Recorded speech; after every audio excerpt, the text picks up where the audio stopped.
people like you that are going to talk to the bandits, do you have things around you? Do you wear things around, like charms, or do you have to eat something so as to be safe out there? Or because you walk around at 2 a.m. when some people cannot even travel at 8 a.m. in the morning. And I drive myself. All locations, all part of Nigeria that I have gone, I drove myself. Okay, so do you have something that you always? Yeah, do you have do you have to do an incantation before you move? Not at all. I only pray. I only raise my hand and pray to God that I'm moving. I tell my mother, my aged mother, that I'm traveling. So she will pray for me, and then I will tell my special ring, my family, no special nothing like that. Jewelry? Nothing. I never use any of those things. Okay. So sometimes, many times they have warned me, don't go to that area. It's no-go area. The security services themselves. But I used to tell them, okay, no problem. I'll make them feel comfortable as if I'm not going. Because I'll never tell them when I'm going. Because never you can tell, maybe one of them is an informer, because we have a lot of unscrupulous elements in the services. So you also believe that there are bad eggs? Of course I believe. Of course, even the government knows that. Usually, you find that there is eagerness, and so I have to try as much as possible to calm down the family, because it is not that they kidnap your family member today and you want to get him tomorrow or next tomorrow. No. If you say you want to rush me, or you are rushing, you are eager. No, because there are circumstances whereby kidnappers will request probably ransom of 20 million. So I will start negotiating from 50,000. Oh. Yes. So sometimes when I get to 200, 300, 1 million, the family will be eager. Why can't you make it 5 million? Because if you say 5 million, they will hear that it's good money. I'll tell them no. If you are eager and you are rushing, I withdraw, because the more desperation we show, the more they will take it that they are receiving money. So have there ever been a time where they say, oh, so you think we are selling pepper here? You are pricing 20,000, 5,000. So for that, they want to torture the victim? Of course, not even torture the victims alone. Myself, even usually when I start talking about, when they say 20 million, I told you that I used to start from 50 million, 50,000, 70,000, 60,000, 100,000 at maximum. So I used to receive a lot of insults. Dan ubanka, dan bora ubanka, dan shege inani kai, and so on and so forth.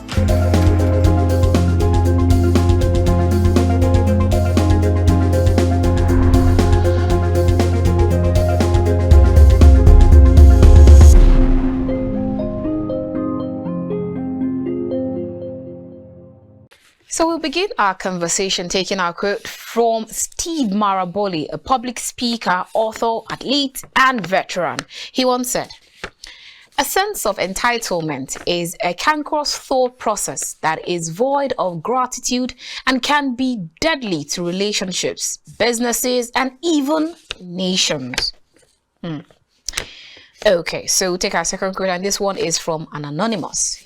He or she or they once said, "Sometimes a people lose their right to remain silent when pressured to remain silent."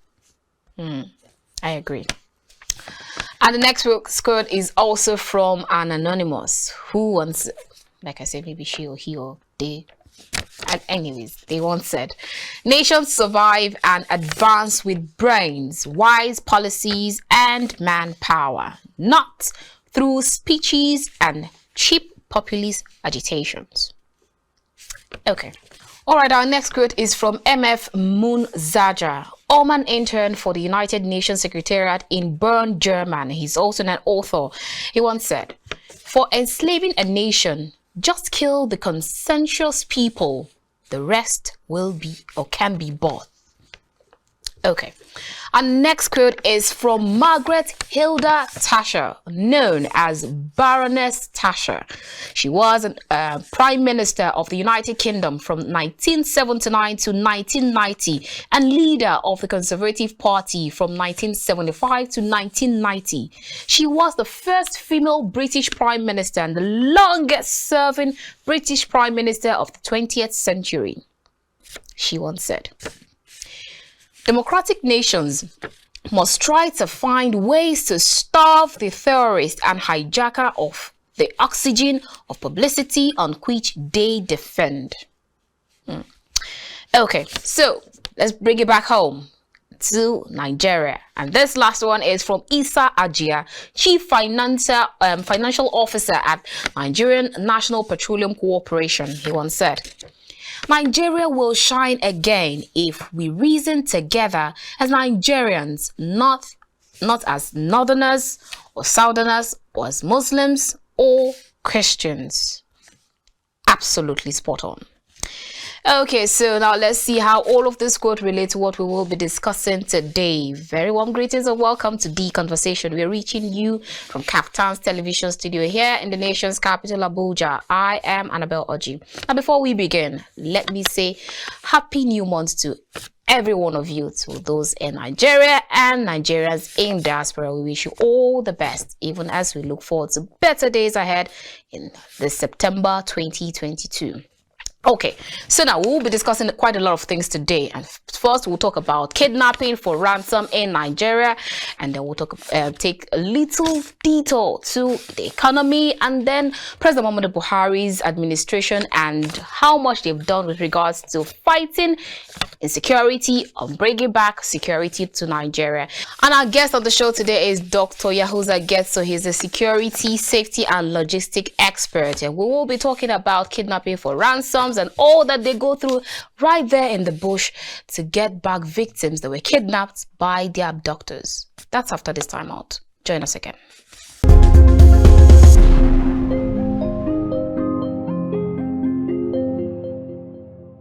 Welcome back. If you just joined us, this is The Conversation. We are reaching you from KAFTAN's television studio here in the nation's capital, Abuja. If you just joined us, you're right on time for the show. So we will be talking about state of the nation. Today we'll have something different, like I said earlier. We'll talk about security, the economy, quite a lot of things. And today we have our guest, Dr. Yahuza Getso. He is security consultant and expert, and he will be talking to us on state of the nation. You're welcome to the show.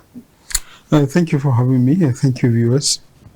All right, so now let's start with security or insecurity, kidnapping, banditry, crimes and criminality, terrorism, and all of that. Now, I know that you have a forte in that sector, and you've been able to talk to some of these bandits and then help negotiate return, ransom and all. Start by giving us an idea. What exactly do you do?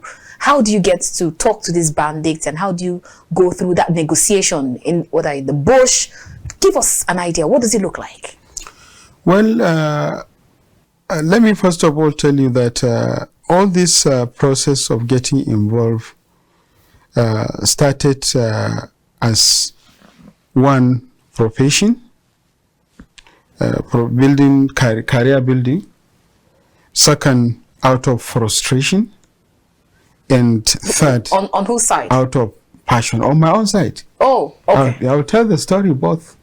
Okay, go ahead. So in terms of career building, that I said, like I mentioned, there are triangular reasons or kind of a shape to why I'm into all this you have mentioned. And I'll give a background to both.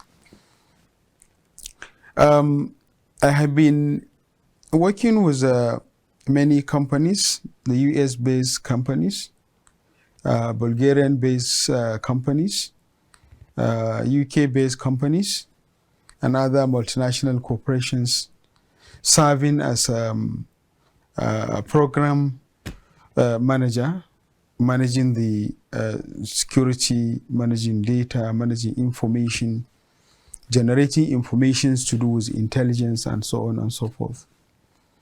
That was far back, since around 2004, 2005.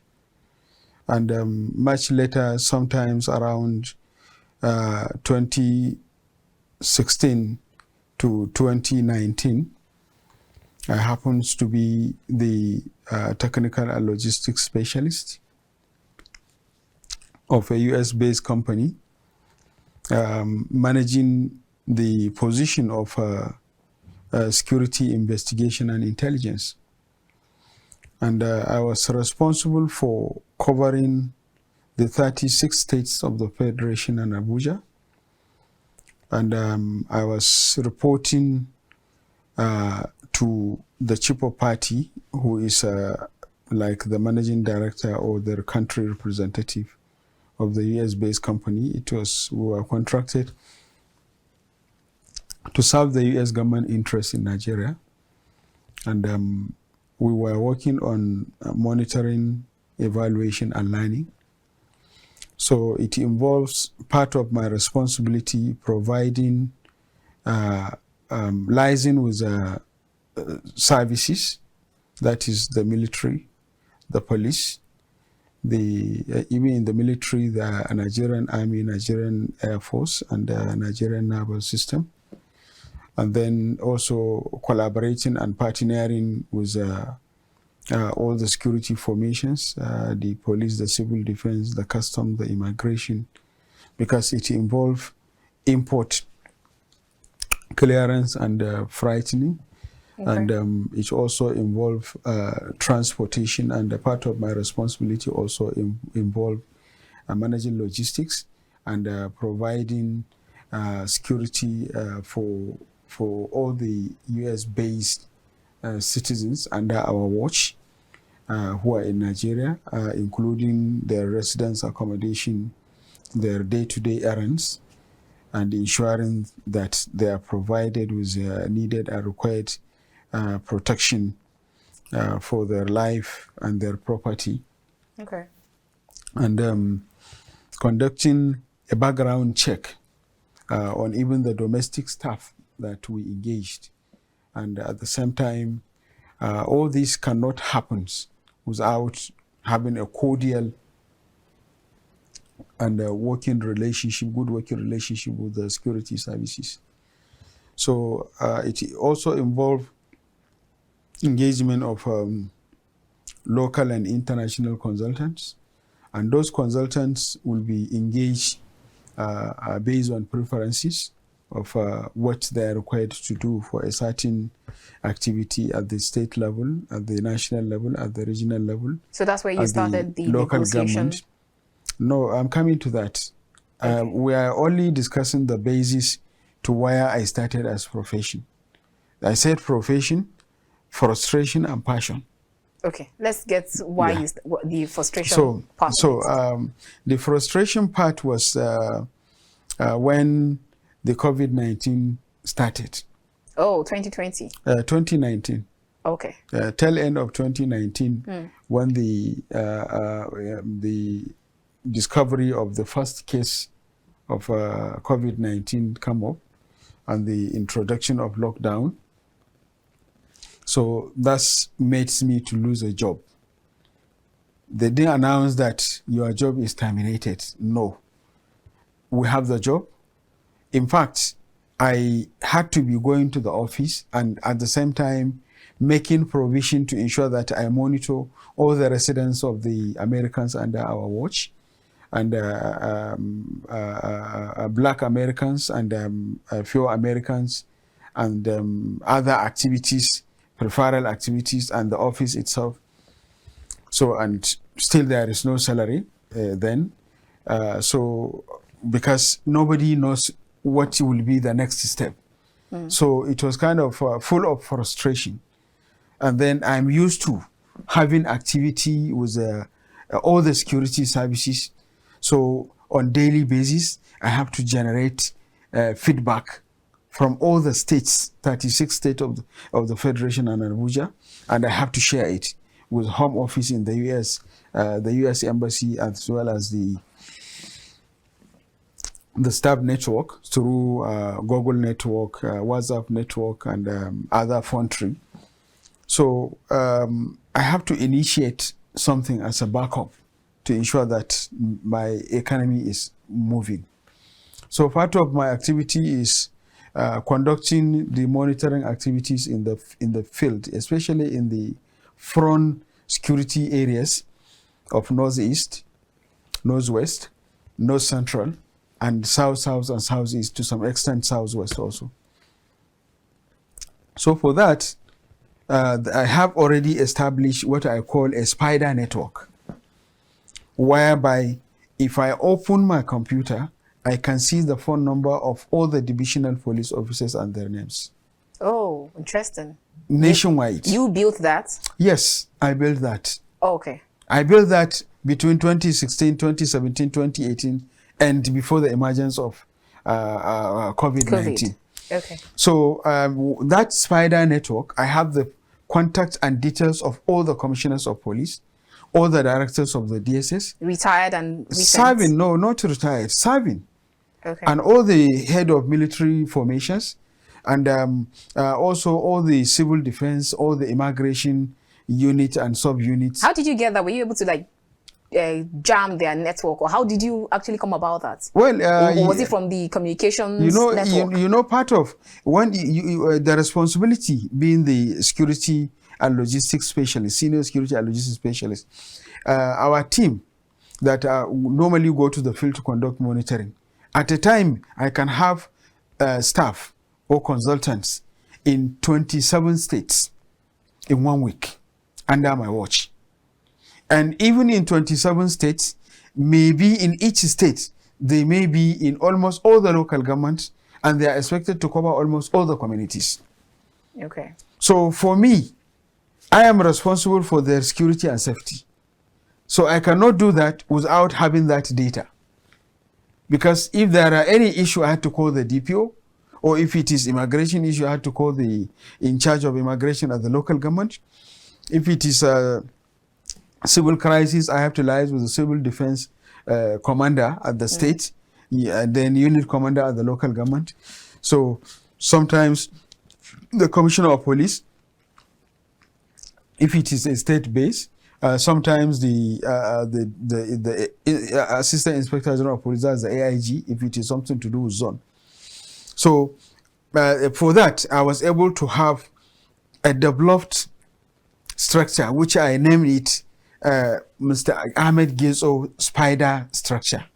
Aha. So I built it. It was my own initiative.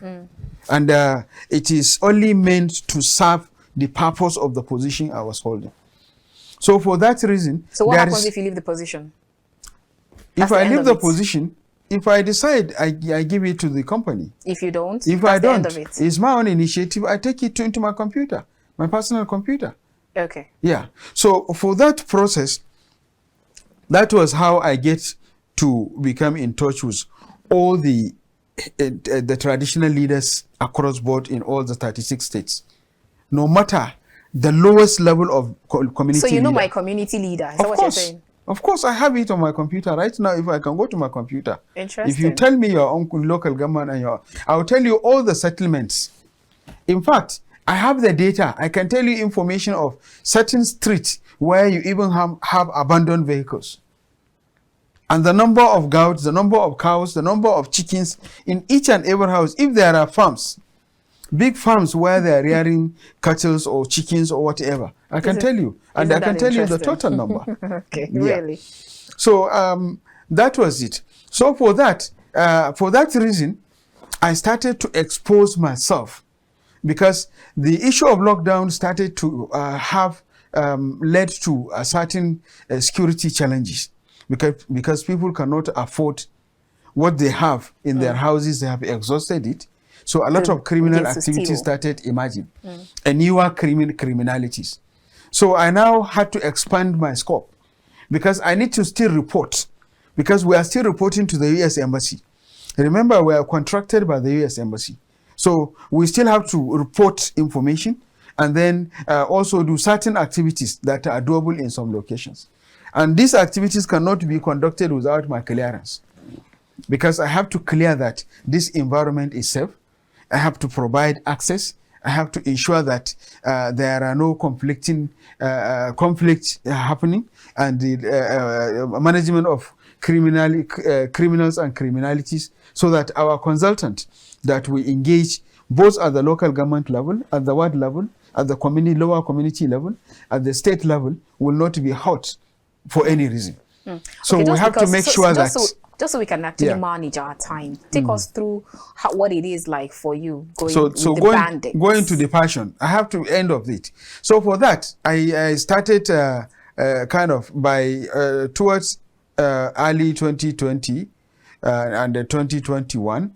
We started having there is no salary and no work, and I don't kind of have pressure of providing information, but it becomes part of me relating with security formations. So I started traveling on my own to move around northwest, northeast. I get aligned with members of the Boko Haram at a time when they attack one community where I went for investigation. That is in Askira Oba local government of Borno State, which is part of the neighborhood of southern Borno and northern Adamawa.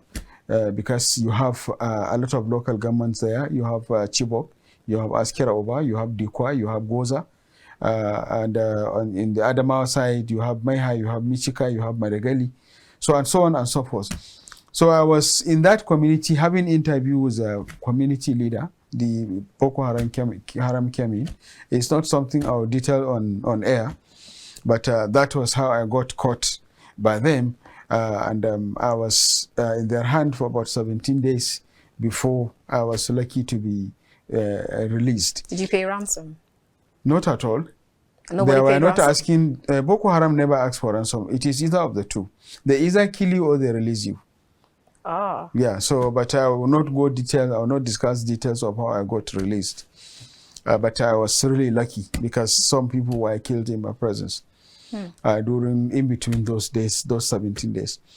So I started getting myself more closer to security formations at the state local governments. So whenever I hear that there is any kidnapping for ransom, when the kidnapping activity started, mostly in the areas of Katsina, Zamfara, and like Sokoto and others, whenever I had it on air, I try to fast track through, which means I'll go through my spider network. I'll open my computer and look at it. Okay, which community do they say? Oh, this community is under which political ward? So I'll conduct a search during on my coordinate system. So when I conduct a search, it will give me the political ward, the community. If there is police outpost, I will know. If there is divisional police officer, there is no outpost in the local government, I will know. So I will have the name of the DPO, and I have the phone number of the DPO, and the phone number of the DCO, and phone number of the community leader, that the district head, the ward head. So I will ask them, I want to come to your local government. I will tell the commissioner of police that the DSS and the civil defense and all the security information that I have on my network, that I will be coming to your state. But I will never tell them the time and date, because I was I will kind of make my life vulnerable. So I have to initiate a strategy to which I move sometimes in the night, sometimes in the early hours. Most of the travels that I had during those days were midnight travels. I can move from here to Kaduna and sleep somewhere. When it is 2 a.m., 3 a.m., then I can start my way. When I get to Gusau, I will find somewhere to hide myself and then facilitate the process of how and you're I not can even scared for your life? Get myself. Well, I have exposed myself to so many dangers, actually. But you know, when you are in the cycle of services, or you are interested in conducting security researches to do with findings to do with the security, intelligence, and investigation, you must be ready to face the challenges of exposing yourself and your life. It's just like the security services. When an officers and men, when they are carrying the gun, it is either you use the gun to shoot, or somebody use his own strategy to collect the gun, his own tactics to collect the gun and use it against you. So, let me ask you this personal question before you go ahead. Now, because we've seen some security officials, when some of them try to hide when these bandits are operating, and then you just begin to wonder, okay, and then also, if you're hiding, what exactly do you expect the citizens or the civilians to do when they don't have the guns? So now there's this question that someone asked, oh, these people that are negotiating, like people like you that are going to talk to the bandits, do you have things around you? Do you wear things around, like charms, or do you have to eat something so as to be safe out there? Or because you walk around at 2 a.m. when some people cannot even travel at 8 a.m. in the morning. And on I the drive road. myself. All locations, all part of Nigeria that I have gone, I drove myself. Okay, so do you have something that you always? Yeah, Do you have like do you have to do an incantation before you move? Not at all. I only pray. I only raise my hand and pray to God that I'm moving. I tell my mother, my aged mother, that I'm traveling. So she will pray for me, and then I will there's tell no special ring, my there's family, no special nothing like that. jewelry. Nothing. I never use any of those things. Ah, okay. Yeah. So I move around. So usually I go to the community where the kidnapping activity or banditry or destruction, killings, slaughtering, raping of women and children. So I initiate tools that I normally use in order to conduct. I go to the community leaders, and I also go through the security services representatives, introduce myself that I am so person, and I came around because I want to conduct an investigation. So sometimes, many times they have warned me, don't go to that area, it's no-go area. The security services themselves. But I used to tell them, okay, no problem. I'll make them feel comfortable as if I'm not going.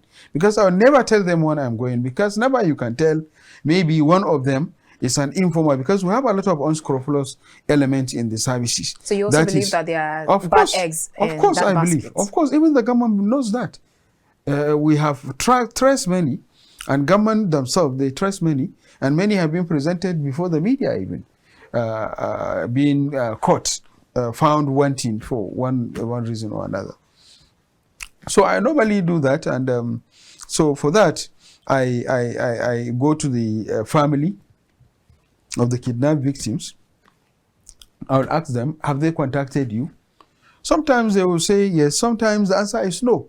If the answer is yes, let me have the phone number they used to contact you. And if they say no, I will say, okay, these are my phone numbers. Let me have the phone number of at least 10 people among you, so that I can reach back to you to know that if the kidnappers have contacted you for discussing the ransom.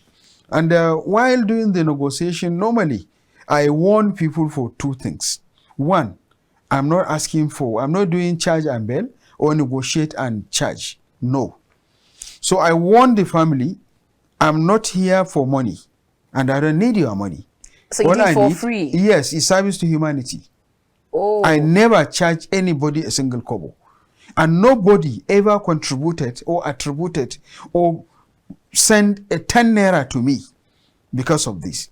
And whenever, you don't receive kind of commission from the bandits? Not at all. After delivering? Not at all. Not at all. I don't even know how they get their money. How do you even send it to them? Send what? How the do money. Because you negotiate. So how does the money get to them? And let me even tell you how I do the negotiation. My negotiation, I don't never call bandits directly. When I am calling the bandits, I will first of all call you, Annabel, as a family responsible for someone that a family that has been kidnapped. So I will say, I want to join you with the bandits, but all I want, don't talk, just listen. So I'll put you like in a conference call. So you will hear all the negotiation and discussions and bargainers. You realize that many of the families are even eager to pay higher amounts than what has been requested by the bandits. Because all they need is their loved ones to be released. So what they are after, whatever, no matter whichever way they will use to get money, they will do it. I don't know how they are getting the money. But during my negotiation, throughout all negotiations I have done, I don't normally reach out to bandits in isolation, no. When I want to call the bandits, after getting the information from you, the Annabel, being the family of the kidnapped victim, I will also have to call you. When I call you, I will tell you, please hold on, but don't talk.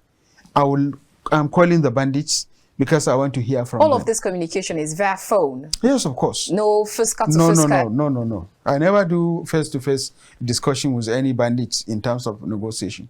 And that doesn't mean that I never visited the bandit camps. I will come to that. I have visited many of their camps, and it is in the course of conducting investigation findings and sharing of information, especially fast tracking some of the arm movement and arm traders, arm movers, and arm importers. So, and having also interviews with some of the syndicates. I will discuss that when you pose a question to that. So, that's how I normally do. So, usually you find that there is eagerness, and so I have to try as much as possible to calm down the family, because it is not that they kidnap your family member today and you want to get him tomorrow or next tomorrow. No. If you say you want to rush me, or you are rushing, you are eager. No, because there are circumstances whereby kidnappers will request probably ransom of 20 million. So I will start negotiating from 50,000. Oh. Yes. So sometimes when I get to 200, 300, 1 million, the family will be eager. Why can't you make it 5 million? Because if you say 5 million, they will hear that it's good money. I'll tell them no. If you are eager and you are rushing, I withdraw. There are even cases that I withdraw recently. Some people, they kidnapped from Lagos in one of the states of the Northwest. So when they were, the management of the company were pushing me and even trying to tell me that no matter whatever amount you want, tell us what you want, but facilitate the process very fast. At the end of it, I told them I have withdrawn from negotiation, because for me, I know their behavior, the behavior of the criminals and criminality in the many parts of Africa and Asia. So I have to know how to manage them, because the more desperation we show, the more they will take it that they are receiving money. So have there ever been a time where they say, oh, so you think we are selling pepper here, you are pricing 20,000, 5,000, so for that they want to torture the victim? Of course, not even torture the victims alone. Myself, even usually when I start talking about, when they say 20 million, I told you that I used to start from 50 million, 50,000, 70,000, 60,000, 100,000 at maximum. So I used to receive a lot of insult. Dan ubanka, dan bura ubanka, dan shegiyen inani kai, and so on and so forth. A lot of insults. Sometimes they will even cut the line. And I will be calling them in a day for 20 and 100 times. The phone will be ringing, they will never pick. And immediately they pick, I will start by championing them, telling them, you know, you are Oga, you are an authority, you are this, you are that. Oh, so all of a sudden bandits are Oga. Yes, of course. We'll get to go back to this. We have to go on a break. Simply because I want to have a base. Okay. A listening ear. Let's go on a quick so that break. I can move. Let's go on a break, and when we return, we'll definitely talk about this more. We'll bring you more after this time out. Join us again.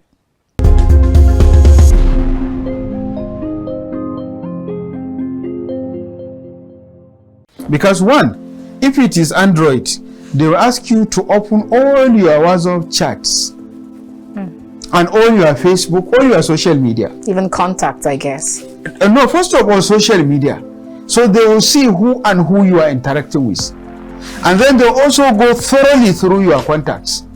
If they see Major General, Police Commissioner, DPO, you are in trouble. You know your price is different. Oh goodness me. And they'll also ask you to also open your account, because that is why we advise people, whenever you are traveling, remove your bank statement, that is a bank alert, from your SMS, delete it. And also delete bank application. Any bank application that is on your phone when you are traveling, especially to those front areas, because even armed robbers are using it.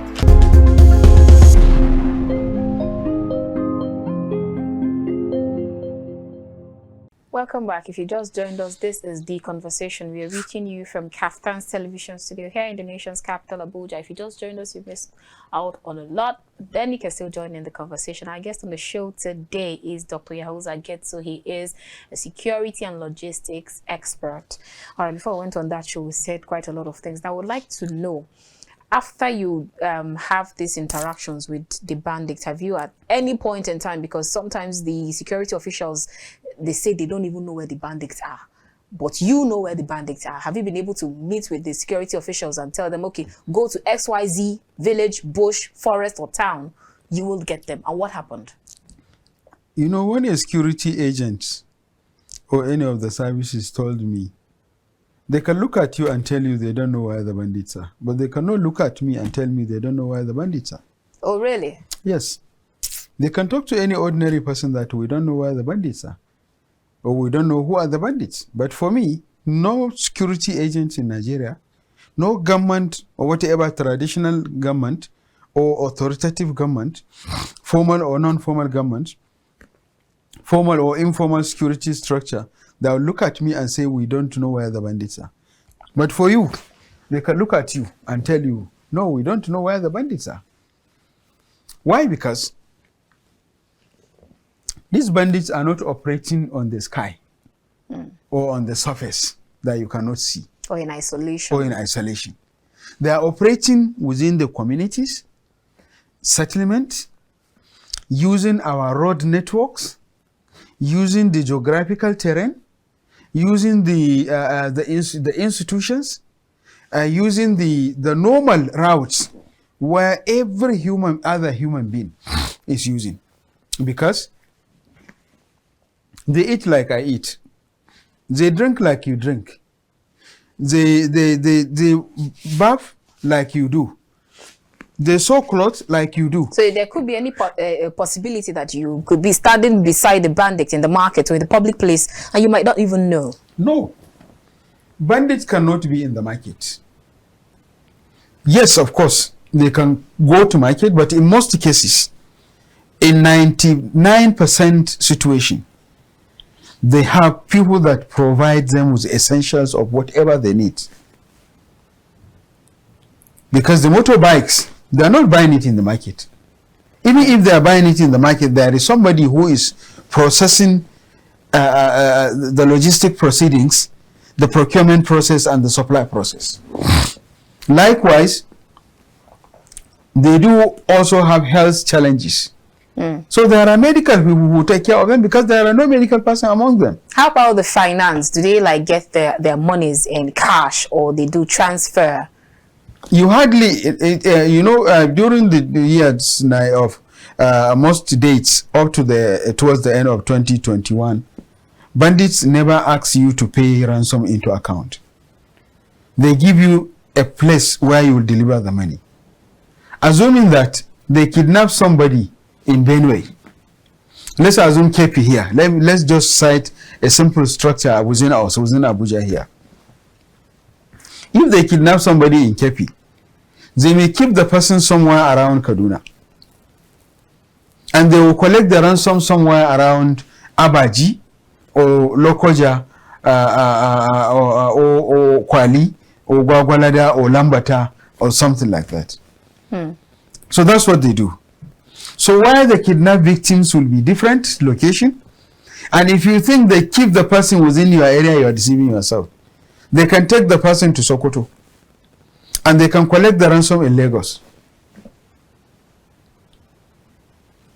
But nowadays, especially from the tail end of 2021 to present, they have shifted from the old strategy. They are now using a newer strategy. Which is? If they kidnap people from Kwali, Gwagwalada, Abaji,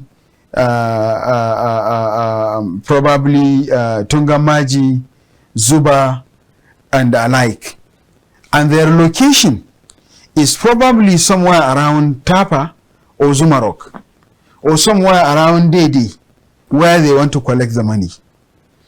They will now tell the person, the families of those that have been kidnapped in Kepi, the families that have been person that have been kidnapped in Abaji, in Tungan, Gidamangoro, or Kwali, Gwagwalada, Lambata, whatever. So they will now pick one of the families and say, we need your account number. So the person will provide them with his account number. It is that same account number that they will distribute to all other extended families of others that have been kidnapped. And ask them, pay all your money into so account. So after paying the money into that account, they know the total amount of money negotiated for all families. So if it is 2 million for the person in Lambata, 3 million for the person in Kwali, making 5 million. 3 million for the person in Gwagwalada, making 8 million. 3 million for the person in probably Tungamaji, making 11 million. 5 million for the person in Zuba, making 16 million. So put together, and you are on that, you are closer to where they will collect the money, is 10 million. So when you add up, is 20 million.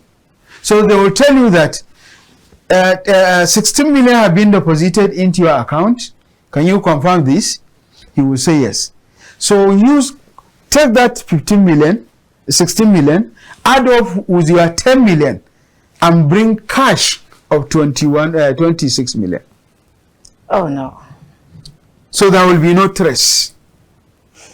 And at the same time, usually nowadays, towards the tail end of the 2020, from the time when the Minister of Communication and Digital Economy introduced and enforced the use of linking the NIN. Yeah, so they changed the strategy. Oh, that actually affected them. Of course, it affected them. Of course. So because most of their lines, they cannot register it. And even if they register it, they don't normally use it for negotiation. So you realize that even if you use the police, you use the DSS, you use whatever mechanism, including using people like me, who are the forest guys who normally go into negotiation or whatever. If you check, you want to trace the number, you realize that the number belongs to one of the kidnapped victims. Oh. So what they normally do, when they kidnap people, they make sure that they collect one of the phones. So when they are in the forest with you, God forbid. God forbid. Yeah. When they are in the forest with their kidnapped victims, they normally collect those. They used to be lenient to those that they are having handsets.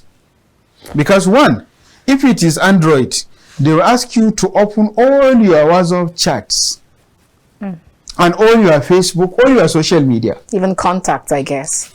No, first of all, social media. So they will see who and who you are interacting with.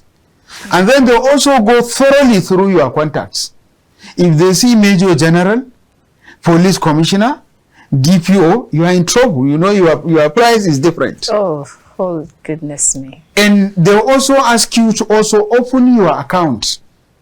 Because that is why we advise people, whenever you are traveling, remove your bank statement, that is a bank alert from your SMS, delete it.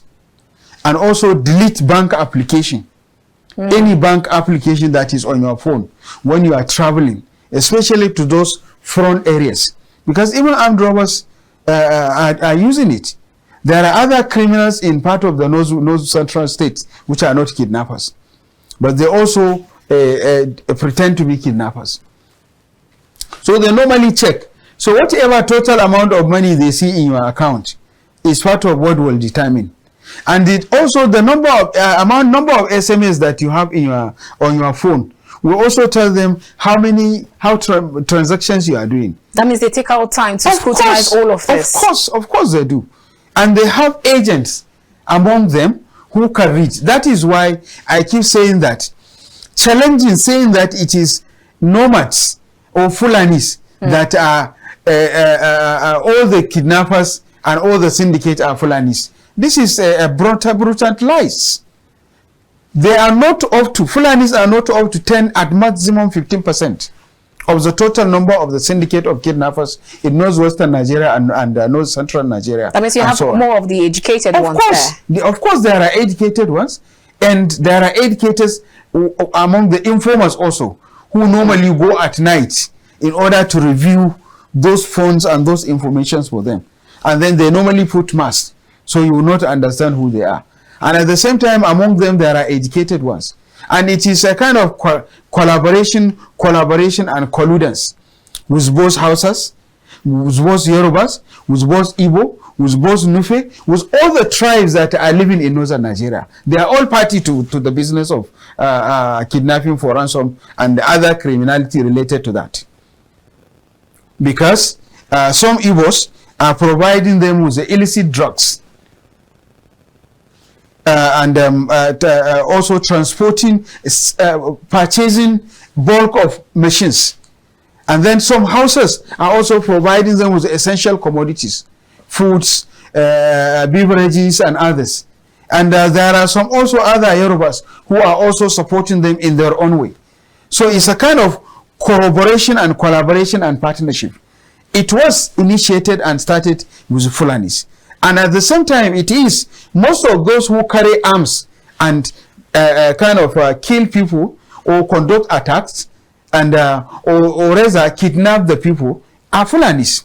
Most of them are Fulanis. That's the killer Fulanis, because Yes. we know that a lot of Fulanis have lived with us most of them for years, decades. Yeah, but it is a syndicate because it involves provision of essential commodities. Have you ever had any fueling station at the forest? So don't I and you and any of our viewer ask yourself, where are they getting the fuel? Even at a time when we have fuel scarcity in Abuja? Still the kidnapping activity continue? Interesting. When there is fuel scarcity in Kaduna, when there is fuel scarcity in Sokoto, when myself in Abuja, there was a time I spent 9 hours on queue in Abuja here without getting the fuel. But still on that day, I received minimum, nothing less than 41 attacks at different locations, report of different attacks at different locations of North Central and Northwestern states. And these bandits normally used to move in a minimum of 60 to 100 to 200 bikes. And they used to ride 200 to 300 kilometers sometimes from where they start to where they will launch their attack and kidnap people and move them back. So how do they get fuel? And how do they get engine oil? And do you mean that those bikes they are using are not serviceable? So who is servicing them? So now what happens to the money that they've received? It's a syndicate. What happens to the money they've received? Is it all of them for them, or they have to distribute to different in some instances there are groups and there are members of that group. So the team leaders, because it is just like an authority, like it's just like a local government. It's just the way local government operates. There is somebody who is responsible for health. There is somebody who is responsible for social welfare. There is somebody who is responsible for finances. There is somebody who is responsible for communication. There is somebody who is responsible for taking the leadership responsibility and the authority. So among them, they distribute responsibilities. And then there is camp or group leader who used to be called Obandawa or Shugabandaba, different names that they give to different category. So who facilitate the process? So it's a syndicate. It is no longer whosoever is saying that is Fulani. My fear is if we continue to push that is Fulani, we are creating another psychological tumor that will later be another issue that will be very difficult to manage by Nigerian government. Okay, now because like I said, it's less than 10, 15, at maximum 18% of the Fulanis. Because if you say all Fulani, what of the Fulani in Bauchi State? Bauchi State population, almost 60 to 70% of Bauchi are Fulani. Almost 90% of Adamawa are Fulani. Almost 80% of Taraba are Fulani. Almost 20% of Kano are Fulani. Almost 60% or 50% of Sokoto are Fulani.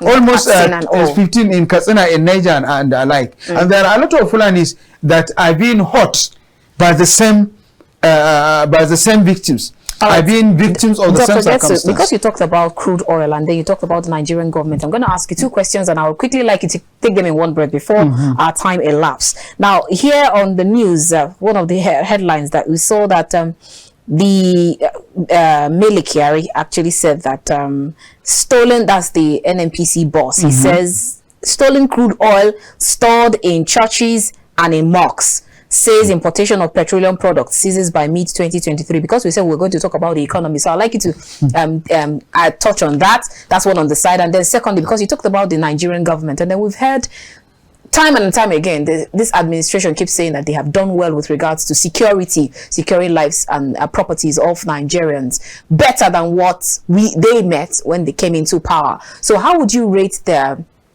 President Muhammadu Buhari's administration with regards to fighting insurgency and security since you went into that field? Let me start from your first question in respect to the saying that Mele Kyari says that the stolen petroleum or crude oil is kept is stored in mosques and churches. There are three things that we need to look into here. One, the level of corruption, which have a participation, almost 90-degree participation percent per 100 by pastors, by imam of the mosque, and other scholars of both Muslim scholars and Christian scholars. Why? Because they are covering up whenever there is anybody who conduct a criminality, if it is from the Muslim community. When federal government want to take responsibility or want to take charge on him and deal with him decisively, the Hausas and the Muslims from northern Nigeria and other part of Nigeria will start saying because he is a Muslim. And at the same time, if he is also from other part where you have a higher population of the Christians, the Christian, one pastor in the church will go to the church and ask the participants, the attendants in the church, let's pray for Mr. John Okoro. Let's pray. I'm not calling anybody, I'm just citing examples. So let's not somebody that is John Okoro assume that I'm referring to him. You understand? So everybody, and it is alike. Also, when it happens, if it is a Muslim, one sheikh will raise up, collect the microphone after a preaching session, or after Jumat prayer, or after 5 daily prayer, and say, let's pray for Alhaji. He has been arrested by the government. This thing they are doing is just shari because he is a Muslim, because he is a Northerner, and so on and so forth. That's what I understand from what Mele Kyari is saying. Because government and the authority in the petroleum industry have not taken any measure that has been serving and continually serving as a measurable indicator to send a message to those crude oil thieves, so that that will serve as a deterrence for others not to be doing replicating or doing the something. So definitely that's what I understand. And secondly, probably there may be mosques and churches around the pipeline that NNPC have recorded evidence-based, whereby stolen crude oil is being stored in some of the outlined number of mosques and number of churches. But to the best of my understanding, is my first impression. That is the first explanation I have made. Your second question, which talk about, sorry, come again. Security and insecurity, and how much this government has fought insecurity. Well, as far as I'm concerned, the Buhari administration have failed to deal with the security, because there are three major reasons why I said so. One, all the criminals by category, ESN in South and Southeast, Yoruba agitators, or whatever agitators you have, or other type of criminality who have been killing houses and doing ethnic kind of killings in the Southwest, and those who have been killing in conducting the kidnapping for ransom and destroying properties, killing, slaughtering, and raping women in Northwest and North Central, as well as the Boko Haram. All their locations are known, and most of them are also known. And government have been deceiving Nigerians by using the four measurable indicators. One, they said that they have taken over the local governments under the control of Boko Haram during the Goodluck Jonathan administration. But still, these Boko Haram are still breathing. So if you took over the control, why are they breathing in Mongono? Why are they breathing in Gaidam? Why are they breathing in Askira Oba? Why are they breathing in Dikwa? Why are they breathing in Michika? Why are they breathing in Maiha? Why are they breathing in Hong and Song, in part of Adamawa and part of Gombe and part of Yobe and part of almost all part of the northeastern states? Why are they still breathing? And why are they still ambushing and killing our military, like killing them like ants? And who is really building their capacity? And why government cannot prove to the public, to build the public confidence, to ensure that you have intercepted and destroyed, at least block or scatter their supply chain and procurement process, of where they are getting shelter, where they are getting arms and ammunition, where they are getting health, medical attention, and so on and so forth. And at the same time, you have deceived Nigerians by saying that 8,000 or more than that have repented among the Boko Haram. What I expected is, I'm still challenging the Buhari administration to answer my 3 questions. 1, if at all 8,000 of Boko Haram members have repented, there will be an end of Boko Haram, and there will be an end of armed proliferation in the northeastern states. Are you saying that there are just 8,000 of them there? That's what they mentioned. That was the recent one. That was the most recent number, as mentioned by, I am not sure, I think it's either Chief of Army Staff or thereby, that they have up to 8,000 that repented. So if at all they repented, where are the arms that you collected from them? Because they must submit their arms as signed as one of the sign. That is 1. 2, the intelligence that will be generated from those who repented on where are they getting the arms, what is their supply chain mechanism, what is their procurement process, could have been used as a simple strategy to break the supply chain mechanism and also destroy their procurement process and arrest whosoever is financing.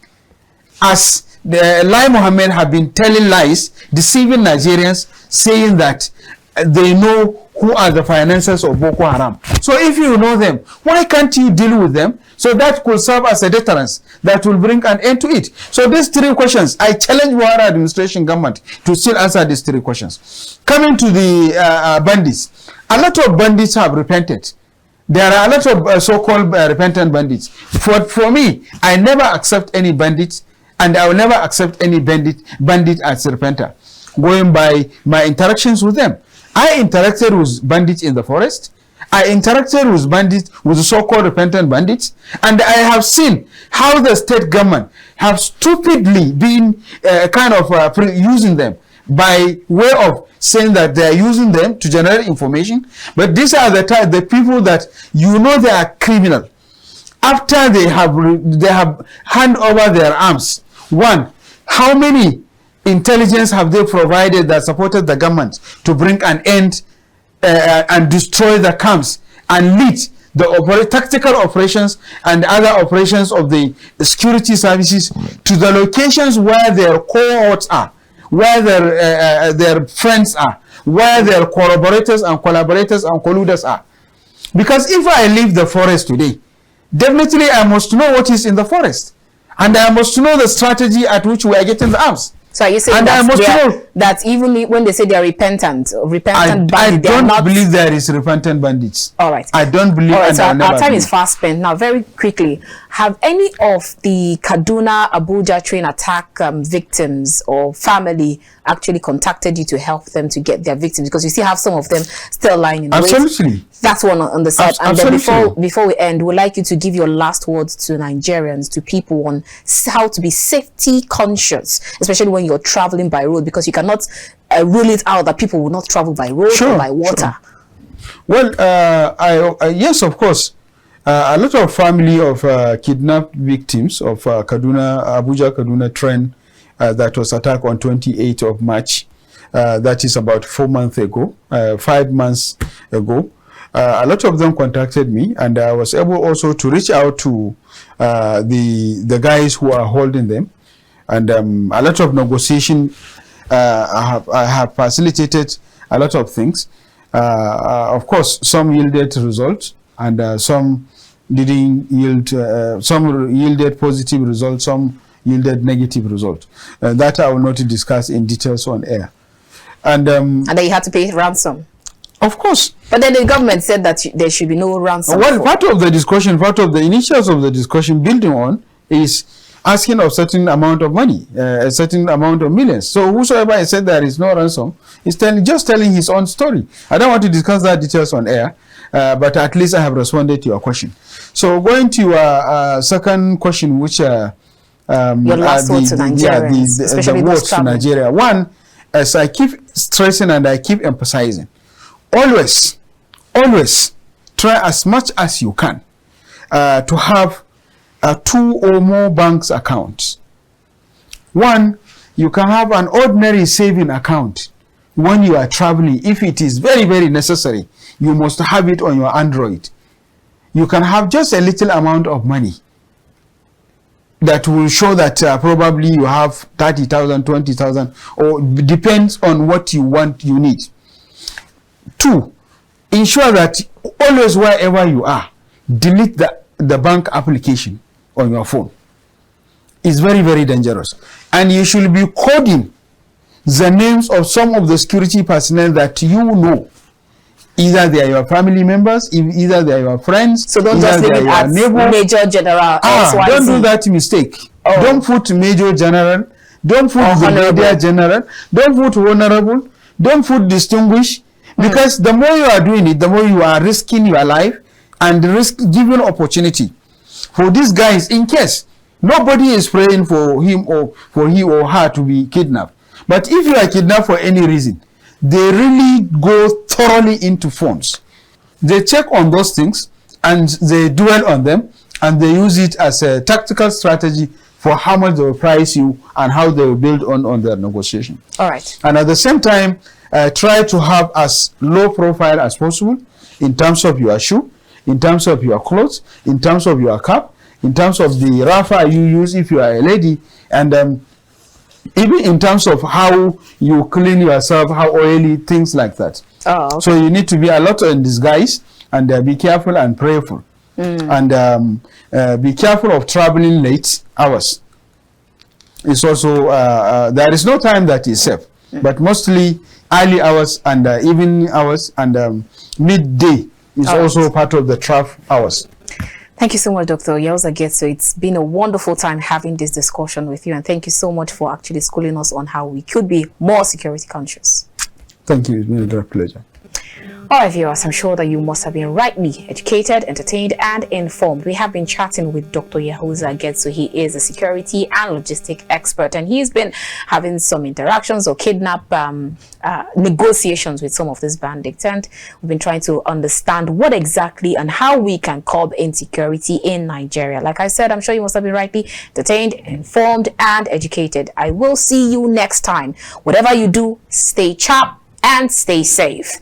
Till I come your way again from the nation's capital, Abuja, I am Annabel Orji. God bless Nigeria.